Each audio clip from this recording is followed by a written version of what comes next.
Olá, irmãos, cá estamos de novo, nosso curso Catecismo da Igreja em um ano. Hoje nós estamos na aula número 9, estamos aqui já a partir do número 535, vamos até o número 594 do Catecismo.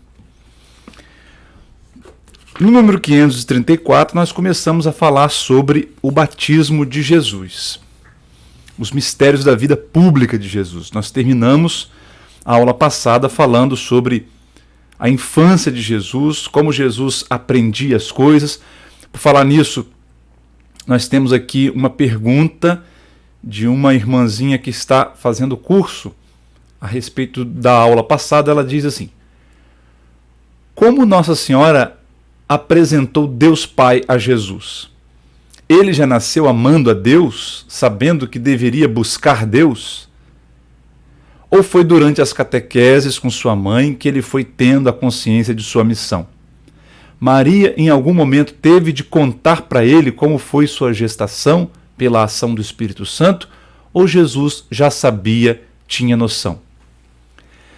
Foi a Thaís que enviou essa pergunta. Thaís, obrigado pela participação. Sempre que você quiser participar, você já sabe, envie para nós um e-mail. Nós vamos, na medida do possível, responder aqui nas nossas videoaulas. Mas, Thaís, eu sinto muito te dizer, mas nós não temos resposta para essas perguntas, né? Os evangelhos não dizem nada disso. E nós não temos outro acesso à infância de Jesus, a não ser aqueles pouquíssimos versículos que Lucas e Mateus nos apresentam sobre a infância dele, né? Não sabemos nada a respeito disso.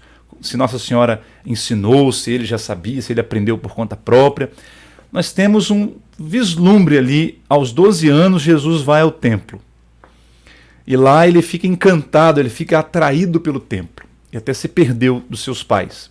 Ficou desatento com a caravana, porque estava participando da roda de perguntas ali com os mestres da lei, etc. Então sabemos que Jesus, aos 12 anos, que é a idade, que é a maioridade para os judeus, né? Para nós é aos 18, para eles é aos 12, Jesus já tinha consciência de que Deus era o seu pai. Ali nós já percebemos isso claramente, né? Mas não sabemos quando foi que isso ficou claro. Jesus, como eu disse na aula passada, ele já tinha a visão de Deus, mas ele teve que aprender quem é Deus, como todo ser humano, o limite do conhecimento humano. Ele foi crescendo em sabedoria, idade e graça diante de Deus e dos homens. Agora, você diz aqui uma coisa, Thaís. Ele já nasceu amando a Deus? Ora, isso sim, no sentido de que ele é Deus. Ele já nasceu sabendo que deveria buscar Deus? Não, Jesus não precisa buscar Deus, porque Jesus é Deus. Ele disse: eu e o Pai somos um. Quem me vê, vê o Pai. Jesus é a revelação de Deus. Jesus é uma outra pessoa, mas o mesmo Deus, com o Pai e com o Espírito Santo. Então, precisamos ter cuidado ao falar de Jesus, para não cairmos na heresia de dizer que Jesus é um homem que foi adotado por Deus como filho, que é a heresia de Ário, aquele presbítero dos primeiros séculos da igreja, no século III, IV, né? Ário deu origem a uma heresia chamada arianismo, que dizia que Jesus é um homem, cresceu como um homem, natureza humana apenas, e foi adotado por Deus, foi elevado por Deus como Deus. Não. Jesus é a pessoa divina do Verbo que assumiu a natureza humana. Ao assumir a natureza humana, ele passou pela kenosis. Lá na carta aos Filipenses, São Paulo fala kenosis, quer dizer, o rebaixamento, né? O aniquilamento. Ele se submeteu a isso. A encarnação foi Deus deixando a sua glória, deixando a sua habitação celeste, para vir passar por tudo aquilo que os seres humanos passam, né? A humildade do Filho de Deus, então, para nos salvar. E está embutida nessa humildade, nesse despojamento do Filho de Deus, né, o fato de ter que aprender todas as coisas. Então ele aprendeu. Mas ele não tem que buscar Deus, porque ele é Deus. Tá bom, Thaís? Obrigado pela participação. Bom, então, o batismo pregado por João no Rio Jordão foi uma epifania, diz o número 535. Epifania é uma palavra grega que significa manifestação. Nós vimos uma outra no domingo passado na liturgia, segundo domingo da Quaresma, a transfiguração. Foi outra epifania. No batismo se inaugura a missão de Jesus, a missão de servo sofredor.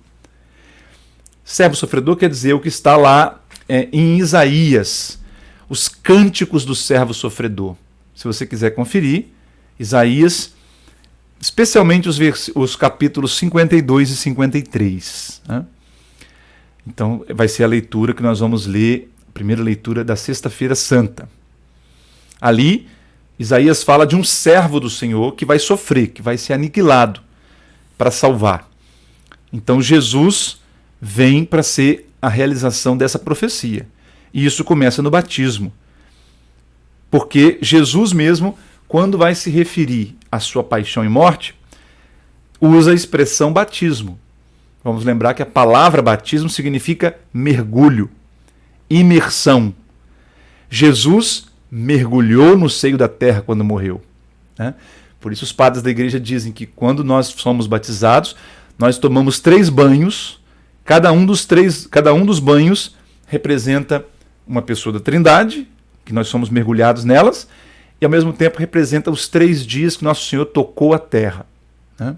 Se submeteu a ficar enterrado, né? Sepultado.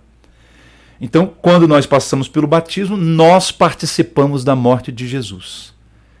E assim como quem mergulha na água levanta depois, nós ressurgimos com Cristo para uma vida nova, diz o número 537. Já na linha anterior, ele faz uma comparação bonita, né? Assim como o pecado, pelo pecado de Adão, o céu se fechou, Adão e Eva foram expulsos do paraíso, né? A humanidade teve a porta do céu fechada para ela. Agora, no batismo, Mateus diz no versículo 16 do capítulo 3, abriu-se o céu e veio uma pomba, né? O Espírito Santo. Abriu-se o céu. No batismo de Jesus, o céu se abre. Então nós temos aqui o contrário do que aconteceu com a desobediência de Adão e Eva. 538 fala da tentação de Jesus. Aí ele vai falar aqui exatamente desse período que nós estamos vivendo, a Quaresma. Né? Um tempo de solidão, um retiro espiritual que Jesus foi fazer, guiado pelo Espírito Santo, em que ele jejuou. Satanás, no final desse período de 40 dias, aparece tentando Jesus. E o finalzinho aí do número 538 diz que as tentações de Jesus recapitulam as tentações de Adão no paraíso e de Israel no deserto. Olha que interessante. Veja como que a palavra de Deus vai ecoando. Um vai e volta. Né? A ideia de Adão tentado pela serpente no paraíso volta no início da formação do povo de Israel, quando eles atravessam pelo deserto, aqueles 40 anos, né? Olha que coincidência, não é coincidência, né? Uma referência clara. Jesus fica 40 dias no deserto, consertando aquilo que Israel fez de errado nos 40 anos no deserto. Israel caiu na tentação da idolatria, adorou o bezerro de ouro, murmurou contra Deus, desobedeceu a Deus. Né? Então Jesus corrige Adão e Eva e corrige Israel peregrinando no deserto. Muito bem, no número 539, ele diz que Jesus, ali na tentação, é totalmente obediente à vontade divina para consertar o que Adão fez e o que Israel fez no deserto.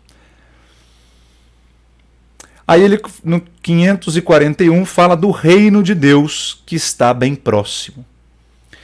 Esses parágrafos agora, do reino de Deus, o anúncio do reino de Deus, os sinais do reino de Deus, as chaves do reino de Deus e o antegozo do reino de Deus.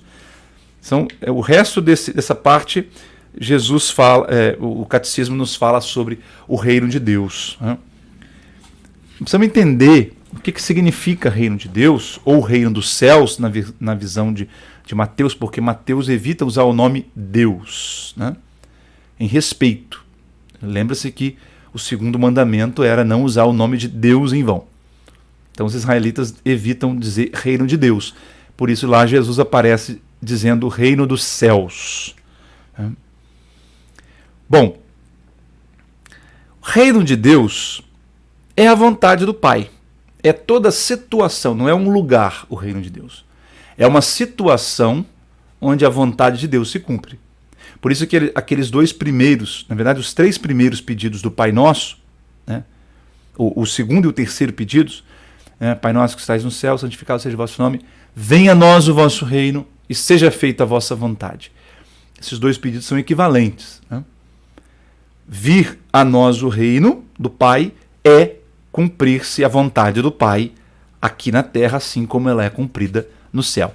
E nós chamamos o céu de reino de Deus, porque lá a vontade dele é plenamente realizada. Lá o reino está a pleno vapor. Aqui ele está presente em mistério, como que numa semente, que ainda não desabrochou totalmente. Né? Então, a vontade do Pai é o que? Diz o número 541. Elevar os homens à participação na vida divina. O que nós, uma outra palavra para dizer participação na vida divina, é a palavra graça. Né? Então nós podemos dizer, irmãos e irmãs, que o reino de Deus nada mais é do que o estado de graça. Né? Podemos fazer essa equiparação aqui, essa expressão, reino de Deus é o estado de graça. Porque estado de graça, como nós falamos na aula passada, e vamos falar muitas vezes ao longo desse curso, é o estado em que o corpo está submetido à alma, em que a pessoa está totalmente submetida à vontade de Deus. É isso que é o reino de Deus, é o estado de graça, certo? Os padres da igreja dizem que Jesus é autobasileia. O que é autobasileia? Basileia significa reino. É por isso que lá em Roma nós temos as basílicas do Vaticano, que depois se espalharam por todo o mundo, né? Temos basílicas em todo o mundo. A Basílica do Vaticano, a Basílica do Latrão. Basílica significa literalmente casa do rei. Eram as mansões, os palácios do imperador romano, que ele doou para o Papa. Né? O imperador Constantino doou aquelas casas, aquelas mansões para o Papa. Então, basílica vem de basileia, que quer dizer reino. Auto quer dizer ele mesmo. Então, Jesus é o próprio reino. Né? Jesus é o próprio reino de Deus. Jesus é o reino em pessoa. Tá certo? São formas diferentes de falar da mesma realidade. Né? Graça de Deus, reino de Deus, no fundo estamos falando da mesma coisa. Bom, aqui do número 542, o Catecismo nos fala que o congraçamento dos homens na família de Deus, é isso que é o reino de Deus, né? É a reunião de todos os homens, de todos os povos, de todos os reinos, né, na participação da vida de Deus. E isso se dá num ponto mais alto no mistério pascal de Jesus, porque ele diz, e está citado aqui nesse número 542, João 12, 32, quando eu for levantado da terra, na cruz, atrairei todos a mim. Atrairei todos a mim. Então, Jesus crucificado é a irrupção do reino. Né? O reino de Deus irrompe na história. É aberto para nós. Né? Lembre-se que quando Jesus morre na cruz, o véu do santuário, a cortina que separava o santo dos santos do santuário, se rasgou de alto abaixo. Quer dizer, aquilo que nos impedia de entrar no céu, agora não existe mais, porque Jesus morreu para nos abrir o reino dos céus. 543, esse reino messiânico. Messiânico por quê? Porque é o reino do Messias. O Messias veio ao mundo, o ungido, né? Veio ao mundo para trazer esse reino. Essa situação em que Deus reina. Esse reino messiânico está destinado a acolher os homens de todas as nações. Mas o que significa entrar nesse reino? O número 546 diz: tornar-se discípulo de Cristo. Quando nós nos tornamos discípulos de Cristo, e isso acontece pelo batismo, nós entramos no reino de Deus. Permita-me uma pausa aqui. Eu gostaria de trazer aqui agora a citação desse livro do grande Papa, saudoso Papa emérito, né? Bento XVI. Esse livro do Joseph Ratzinger, Jesus de Nazaré, aquela trilogia maravilhosa, né, que o Papa escreveu para nós, ele faz uma reflexão belíssima sobre o reino de Deus que eu gostaria de ler com vocês. Ele diz: então se levanta certamente agora a grande questão que nos acompanhará ao longo de todo esse livro. Mas então, o que é que Jesus realmente trouxe? Se não trouxe nem a paz para o mundo, nem o bem-estar para todos, nem um mundo melhor, o que é que ele trouxe? E a resposta é dada de um modo muito simples: Deus. Ele nos trouxe Deus. Ele trouxe aos povos da terra o Deus cujo rosto lentamente tinha antes se desvelado desde Abraão, passando por Moisés e pelos profetas, até a literatura sapiencial. O Deus que apenas em Israel havia mostrado seu rosto e que, no entanto, tinha sido venerado sob múltiplas sombras entre os povos do mundo. Esse Deus, o Deus de Abraão, de Isaac e de Jacó, o verdadeiro Deus. Ele nos trouxe Deus. Agora conhecemos o seu rosto. Agora podemos chamar por ele. Agora conhecemos o caminho que, como homens, devemos percorrer neste mundo. Jesus trouxe Deus e, assim, a verdade sobre o nosso fim e a nossa origem. A fé, a esperança e o amor. Somente por causa da dureza do nosso coração é que pensamos que isso seja pouco. Olha que frase belíssima. Sim, o poder de Deus é suave neste mundo, mas é o verdadeiro, o poder que permanece. Então, irmãos, aqui o Papa Bento XVI está nos dizendo algo muito importante. Ele está dizendo que o reino de Deus é o acesso a Deus. Esse trecho do catecismo que nós vamos ler agora, número 547, né, os sinais do reino, ele fala que os milagres que Jesus fez eram sinais do reino de Deus. Era uma garantia, uma demonstração de que o reino de Deus realmente chegou. São sinais messiânicos, portanto.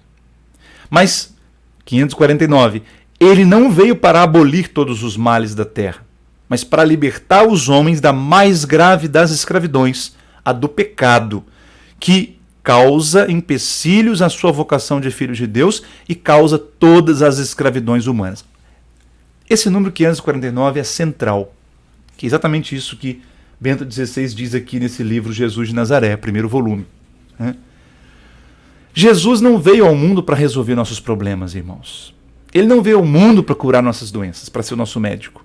Ele não veio ao mundo para resolver problemas de dívida. Ele não veio ao mundo para fazer milagre. Não é para isso que ele veio ao mundo. Ele veio ao mundo para trazer Deus para nós, para abrir o caminho para Deus, abrir o reino dos céus. E aí Ratzinger diz: somente por causa da dureza do nosso coração é que pensamos que isso seja pouco. Ele vai perguntando: o que é que Jesus veio trazer ao mundo?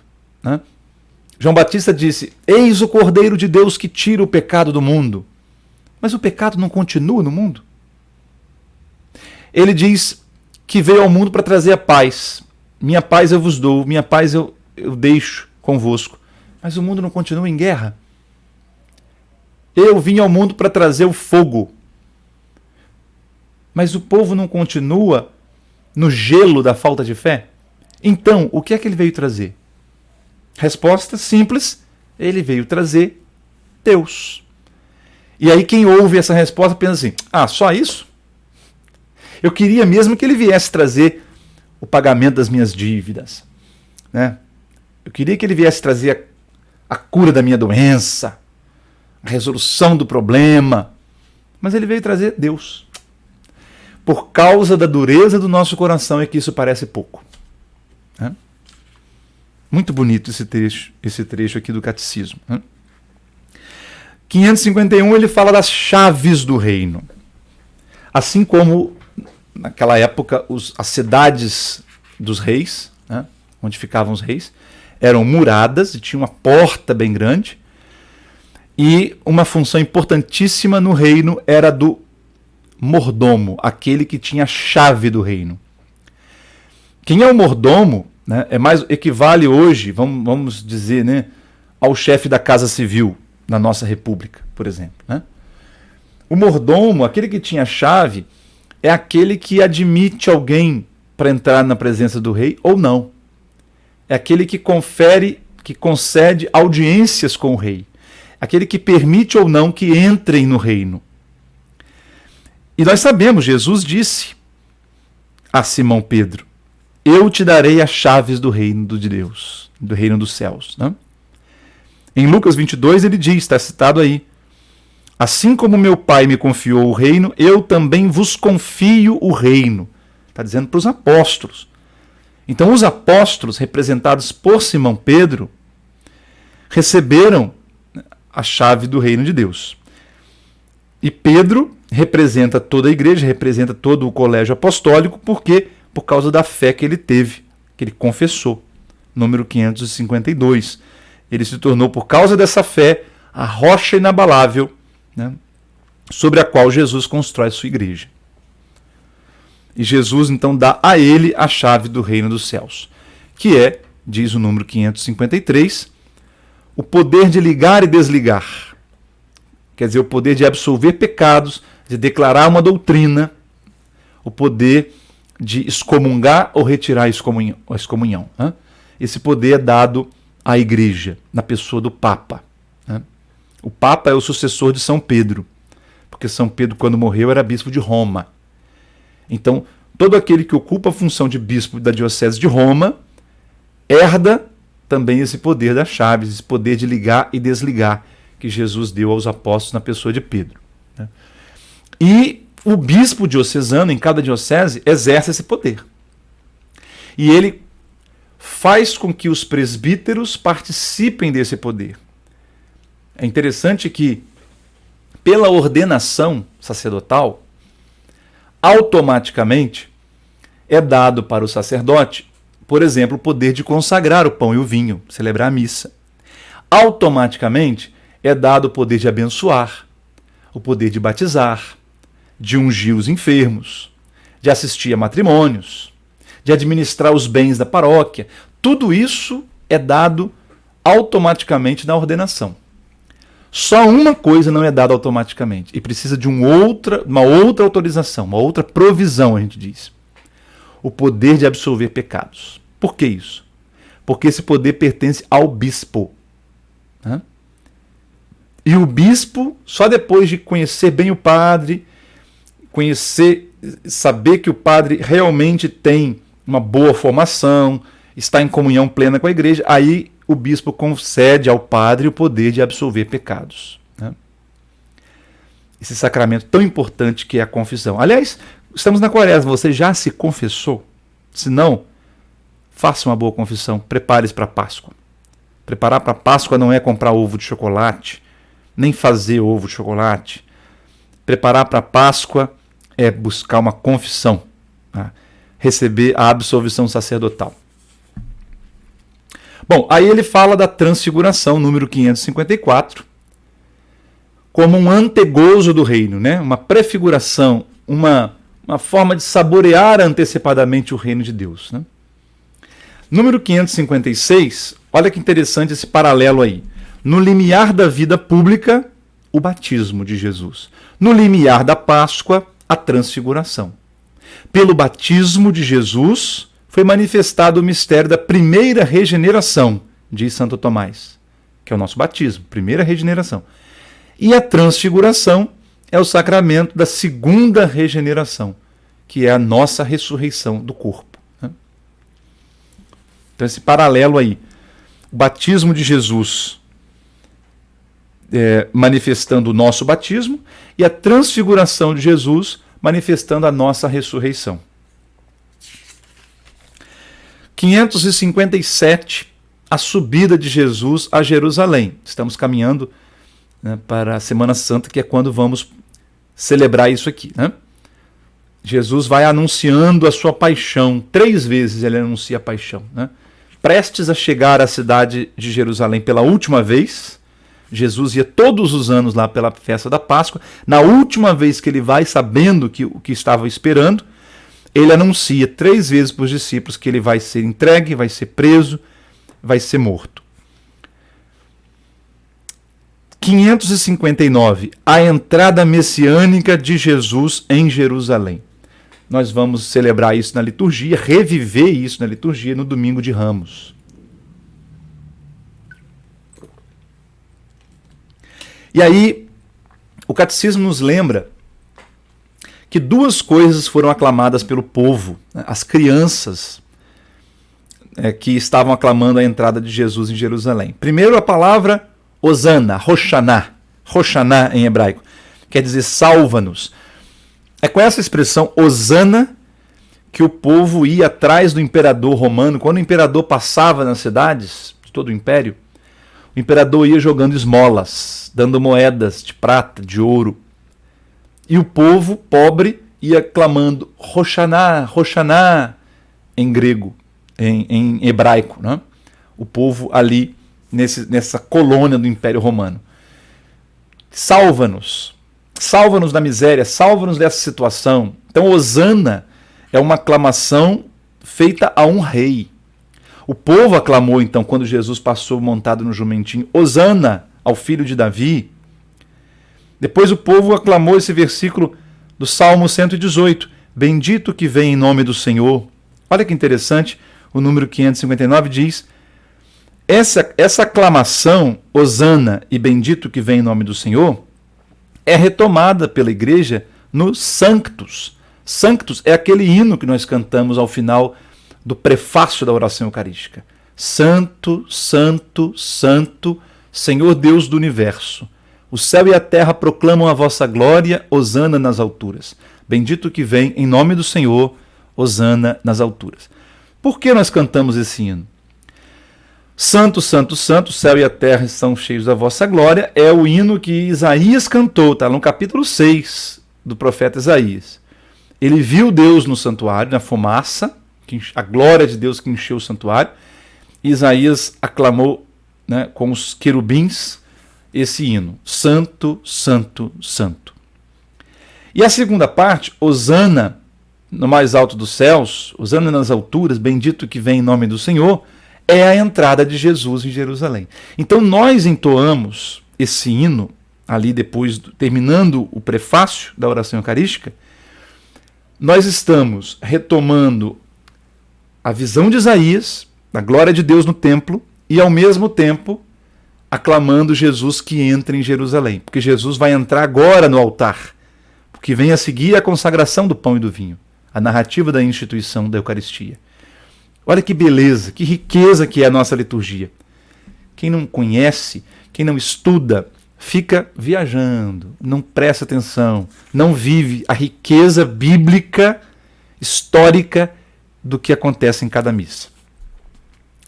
Pulando para o número 571, ele começa no artigo 4 a comentar essa frase do símbolo. Jesus Cristo padeceu sob Pôncio Pilatos, foi crucificado, morto e sepultado.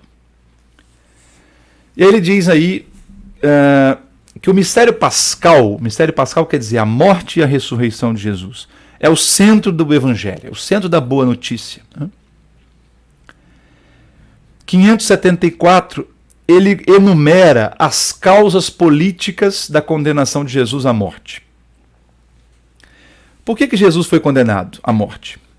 Ele começou a incomodar os adeptos de Herodes, os sacerdotes e os escribas, mestres da lei. Primeiro, ele expulsava demônios. Segundo, ele perdoava pecados. Só Deus pode perdoar pecados. Terceiro, ele cura no dia de sábado. E os judeus interpretavam que não pode fazer nada no dia de sábado, nem curar, nem fazer o bem. Depois, ele interpreta de uma maneira nova os preceitos da lei. Quando ele diz, é o que sai do coração que torna o homem impuro, não é o que entra. Interpretando a lei de uma maneira nova, diferente, original.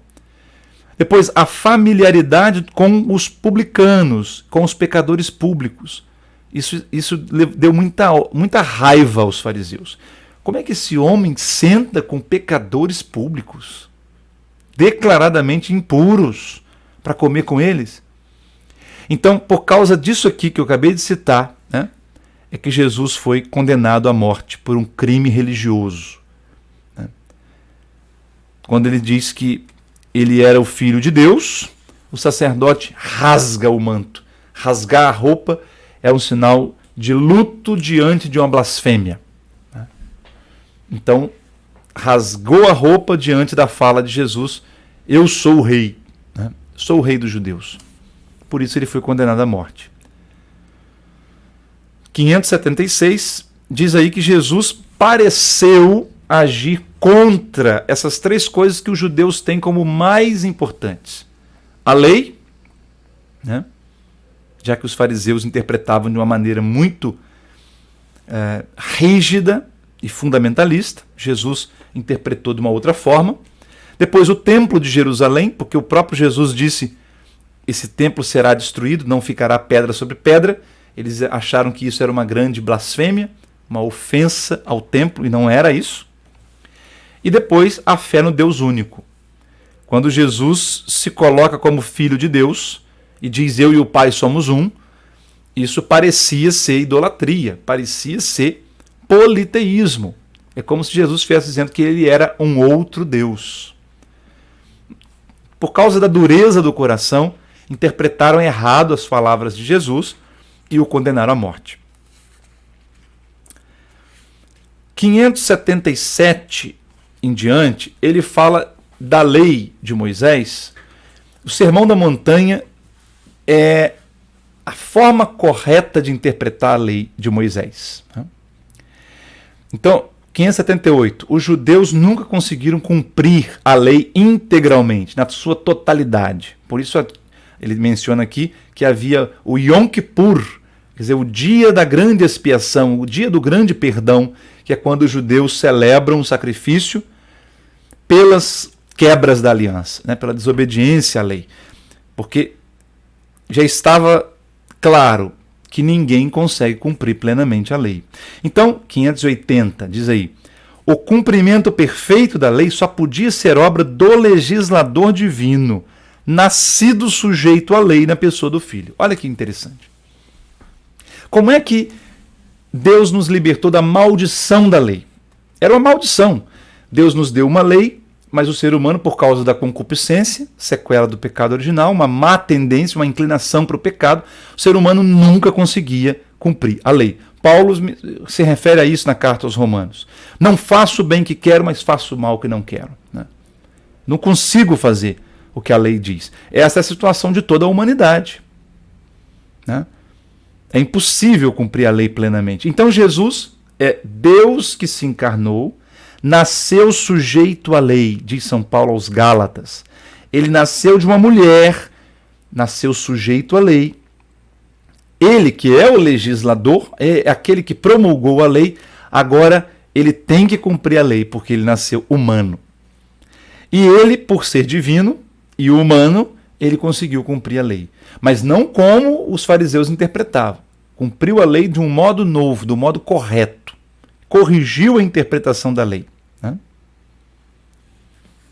E justamente quando ele cumpriu a lei no sentido pleno, ele foi crucificado por transgredir a lei. Olha que paradoxo. Né? Então, no Sermão da Montanha, 581, Jesus não revoga a lei, mas cumpre a lei plenamente. Quando aquele jogo de palavras, né, que nós ouvimos poucos dias atrás, aí, na semana passada, na verdade, nos evangelhos, ouvistes o que foi dito aos antigos, eu, porém, vos digo. Né? Ele vai comentando a forma como os fariseus interpretavam e a forma como ele interpreta, que é a plenitude da verdade. 582. Jesus cumpre a lei plenamente, a respeito da pureza dos alimentos, a respeito da questão do sábado, como é que deve ser vivido o sábado, etc, etc. 583, em seguintes, ele fala da relação de Jesus com o templo de Jerusalém. Já aos 12 anos, como eu mencionei, ele vai ao templo e ele percebe que lá é a sua casa, porque é a casa do Pai. Então ele demonstra o zelo pela casa do Senhor. E ele anunciou a ruína, a destruição desse templo, mas ele estava falando do templo do seu corpo. Aquele templo de pedra que Salomão mandou construir, Herodes mandou reconstruir, né? Esse templo era um símbolo profético do corpo de Cristo. O verdadeiro corpo onde Deus quer ser adorado é Jesus. O verdadeiro templo onde Deus quer ser adorado é Jesus. Termina o número 586 citando João 4:21. Vem a hora em que nem nesta montanha, nem em Jerusalém adorareis o Pai, mas adorarás o Pai em espírito e verdade. Bom, estamos terminando. A nossa aula hoje vai ser mais curta um pouco. Jesus, então, escandalizou os fariseus porque comeu com os pecadores, porque demonstrou misericórdia para com eles, em vez de apedrejar, né, conforme dizia a lei. E Jesus usa expressões fortes, realmente. Aqui está quem é mais do que Jonas, 590. Quem é mais do que Salomão, quem é mais do que o templo. Antes que Abraão existisse, eu sou. Olha aí, Jesus usando a si mesmo, aplicando a si mesmo o nome santo de Deus. Eu sou. Lembra que nós falamos? O tetragrama sagrado. Eu sou. Então, meus irmãos, aqui nós terminamos a aula de hoje, nossa aula número 9. Estamos convidados, desde já, para terça-feira que vem, dia 14 de março. Aliás, perdão, hoje é a aula 10. Desculpa. A aula que vem, o dia 14 de março, é a aula 11. Né? Assim nós vamos seguindo a nossa leitura, vamos seguindo o nosso curso Catecismo da Igreja em um ano. Se você tem alguma dúvida, escreva para mim. Se você ainda não se inscreveu no canal, inscreva-se. Clique em se inscrever, comente, dê o joinha, clique no sininho para receber notificação, mande para alguém. Tudo que você puder fazer para interagir com esse vídeo, você vai nos ajudando a evangelizar, divulgar mais esse curso. Deus abençoe você.